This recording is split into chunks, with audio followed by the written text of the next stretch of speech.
Interesting, dramatic, a lot of energy. But a book like this deserves that type of introduction and promotion and energy. The first of 8 episodes to promote Grinders, baseball's intrepid infantry, and 3 esteemed gentlemen. We'll start out on your bottom right, Mr. Tal Smith. Yeah, the former Houston Astros president, still residing in the Houston area. Then we have Loren Steffy on the upper right, award-winning journalist, author, and as the guy, the man behind Stony Creek Publishing in Wimberley, Texas. That's God's country. And then the man who's responsible for this good portion of it, Mike Capps, a lifelong drive journey through baseball and now the voice of the Round Rock Express. I guess, gentlemen, I'm not the expert on this. I'm just a fan of the game like everybody else.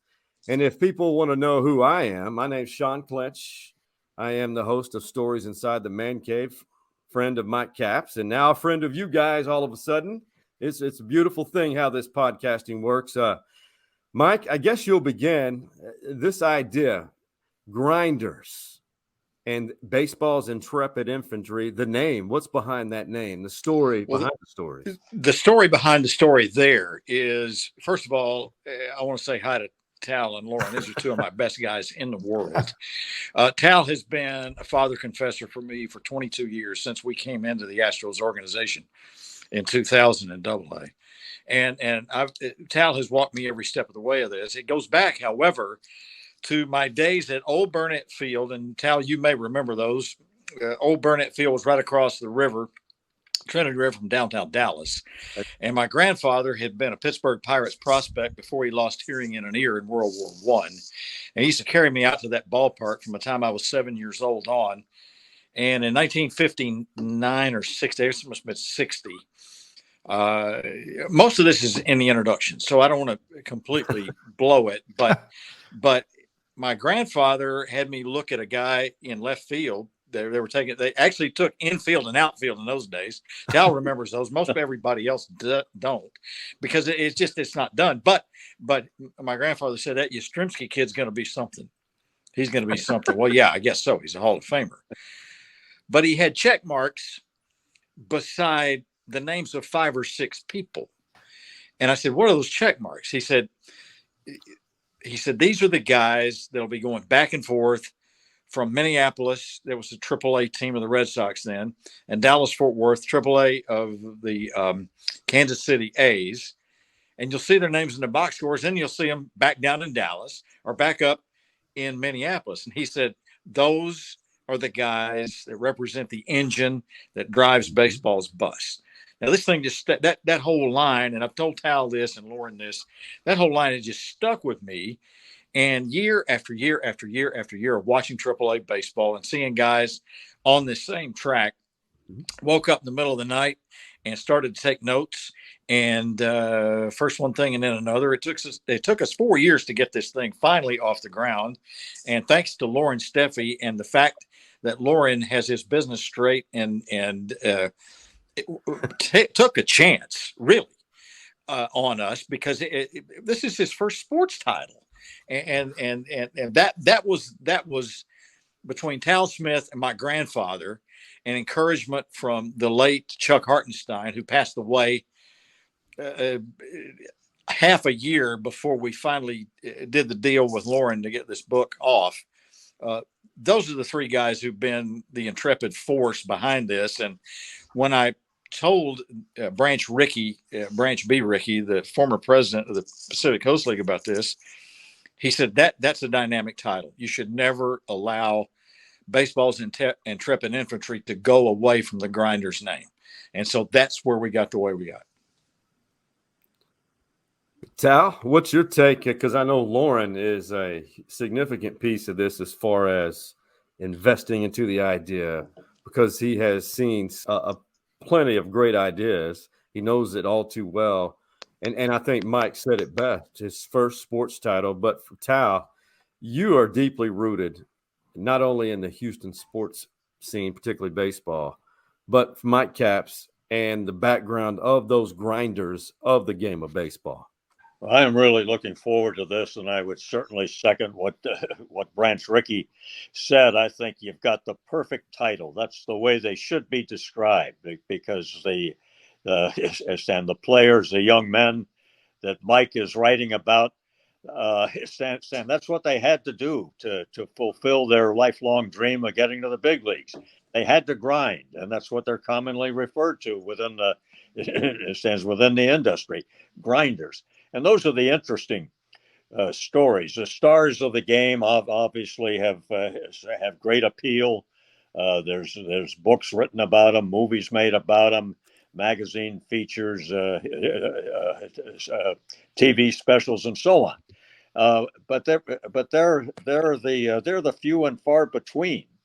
And so when you go to a ballpark, you're only going to see the star come up to bat once every 9 times. You got to see the best pitcher in the game or the best pitcher on that team. He's only going to work every fifth day or so. What keeps the game going are the grinders, the other 23 or 24 or 25 guys stands on a roster. When I was a young kid growing up, I lived in the Boston area, and then later on in Philadelphia, so I was close to a major league ballparks, and I was an avid follower of the game. I'd get to the ballpark occasionally. The rest of the time, I would listen on radio. And one night in my Boston days, obviously Ted Williams and Bobby Dorr and Dom DiMaggio were the big stars. But I was interested in the stories of the other guys. One night I can recall George Catfish Metkovich and Leon Culberson and Tom McBride and on and on and on. And these are the players I wanted to know more about because they were important. They weren't stars. They weren't quite as essential, but you needed them on the diamond. And I thought their stories were very interesting because, in a lot of cases they had to deal with adversity. You get to know the trials and tribulations they had to go through to get to the big leagues, and these are the stories that Mike is telling. And there's nobody knows it better than Mike Capps. Well, I appreciate that. And I'll tell you something else, Tal, that really sold me on this. I was in the Round Rock dugout probably 6 or 7 years ago. And a fellow named Gino Petralli, who was a grinder himself, former catcher with the Rangers, was a bench coach. And we were talking about this because I'd just begun the project. And he looked at me and he said, you know what? If our grinders at the big league level don't beat their grinders, we ain't going to win many games. And when it comes right down to it, I think there's a lot of truth in that. No, I think you're absolutely right. It stands as grinders that make up the rest of the roster and play an important role from day to day, and that may vary. And as was pointed out, and they may be on the major league scene today and back at AAA tomorrow, but it's still their stories and their contributions that make a difference. Well, Loren, I want you to tell me, and I've never heard this said publicly. I have a pretty good idea of why you did what you did and gave us the break here to publish this thing. How did it come? Why in the world did you take a risk like this? Because you've got a pretty good publishing staff and a pretty good. Well, your resume itself is just outstanding as a business writer and reporter, and you're a pretty damn good publisher right up front. To be honest with it, so why us?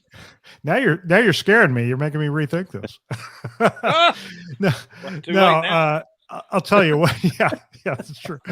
What really attracted me to this from the very beginning was this is more than just a baseball story. I mean, obviously this book is going to find an audience among people that love baseball, but I think it really, it's a story that even people that aren't interested in baseball can relate to, right? I mean, these are the guys that are going in every day. They're kind of the office cubicle workers of baseball, right? I mean, they're like the guys that go in and do their jobs, and they don't get a lot of credit for it. And I think a lot of people can relate to that. I think there's grinders in every business. So we've all, I'd kind of like to think of myself that way, but right. Certainly in every field, there are people that fill this role. And So I think it's a great opportunity to kind of shine a light on, in an area like baseball, where, as you say, the stars get a lot of attention, right? There's been a lot of books and movies written about, the guys that made it big, but I think there's a need to tell the story of the people that make it happen every day. And, they don't get the headlines, but they deserve a lot of the credit. And so, as a writer, I was kind of drawn to that. You always kind of look in the dark corners and turn over all the rocks, right? And so, to me, this was a story about the stories that have been overlooked. It's really a collection of if not untold stories, certainly unheralded stories, and I think that's attractive. Mike, Tal, and Loren, I guess this would be what we could wrap up on. Each of you answer this. We all love the game, but there's a generation gap. And my initial thoughts when Mike presented this to me was, if you read this from cover to end, I more or less feel like there will be a deeper connection for that lost generation. And obviously people like us are going to enjoy it, but do you feel like this is something that will help bridge that gap? Because there is a small generation now of the younger people who don't have that affection for the game as our generations have. Well, let's have Tal go first on that, because he's got a good read on it. I think that's a good point, because I think the stories that can be told, one that can be very, very interesting and very riveting. And I think I think when casual fans want to have exposure to this, they will have a greater appreciation. And they may get tired of hearing the same thing about the stars of the game day in and day out. They've heard that, they accept that, but there's a lot of stories that they're not familiar with, and there's great human interest there. And I think whenever you can capture somebody's interest and imagination as a result of hearing the story of how somebody else got to the ultimate level in their profession, like Major League Baseball, I think that changes their perception and their outlook. I think it's a great opportunity to interest a much greater number of people in the game. Well, I appreciate that. I have 5 grandsons, and 3 of them are actively involved in baseball. And I'm going to sit down and make them read it in front of me because I want them to know some history of the game. And I think that's one of the points that Shawn was trying to make is there's a lost planet full of kids out there that really have been slammed into baseball from T-ball on up, and maybe not have time enough to read about guys who really made the game. Maybe they don't even know who Jackie Robinson is, and a lot of them don't. But at the end of the day, that's one of the things we're trying to do, is reach that generation. And I'm going to be spending some time doing some promotion in schools, especially elementary schools and junior highs and high schools, just to see what happens, because I think there's an audience for that out there. Loren? Yeah, I think the other thing is that it a lot, I hate to say kids these days, it makes me sound old and crotchety, but I mean, I think that a lot of times in this kind of oversaturated media world that kids grew up in, we see the huge successes, but we don't see, what this book really does is it puts success in perspective, right? It sort of helps you redefine success. Success doesn't necessarily mean stardom for everybody, right? You can have a successful career in baseball as a grinder, right? And that's really, to me, the story of perseverance that you see with these cases is what really kind of drives home that point. I mean, these are guys who had really good careers for the most part in baseball, but they never hit the the sort of superstardom that we think of when you say you're going to be a baseball player, right? And so. And again, I think that has applications beyond just baseball. It affects a lot of people. We need to recognize that success comes in many forms. And, these guys all love the game. They're willing to make a lot of sacrifices for the game. They're willing to do almost anything to stay in the game. And, ultimately they achieve success in a different way. But that doesn't make it any less sweet. Finish it up for us by telling folks when this thing should be available. We are hoping to have it out by the All-Star break. and it will be available wherever you want to buy books, online, in bookstores, anywhere you can find it. He's a publisher. He's a publisher. He has a little I'm bit of the knowledge. author, and Tal Smith is one of my most closely trusted friends in baseball, and I'm proud of him. And hey, I'm looking forward to seeing you very soon too, Mr. Smith. We're going to be over there Monday night at Sabre.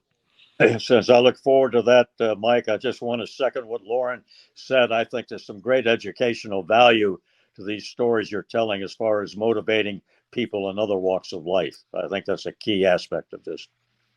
All right, Shawn, take us home. 100%. Yeah, you heard it from, I'm going to call him Mr. Smith because I have not had the opportunity to shake your hand yet. That's my rule of thumb. To me, you're a baseball legend in this great state of Texas. And Caps, we're going to continue this. And Loren, it is, I'm glad we had the relationship we do now. I'm just along for the ride here. This is going to be a fun journey. We've got 7 more of these to do. And I hope you who are watching this right now, when you see these episodes, share them on your social media platforms. Tell your friends, tag people in them on the comment section or whatnot. Whatever platform you are watching this, share this, because we're not just promoting this because we're invested into a certain book. This is something that will help out for generations to come to connect to the great game of baseball. For Cappy, Mr. Smith, and Loren, until next time, and as we count down the days for the publishing date of Grinders, Baseball, Intrepid Infantry, and in episode 2, we'll dive a little deep into, we'll introduce you to some members of that infantry. I love it. Until episode 2, you guys have a great evening, and we cannot wait. We're a little anxious for this publishing date. Blessings from Austin. Blessings from God's country in Austin, Texas.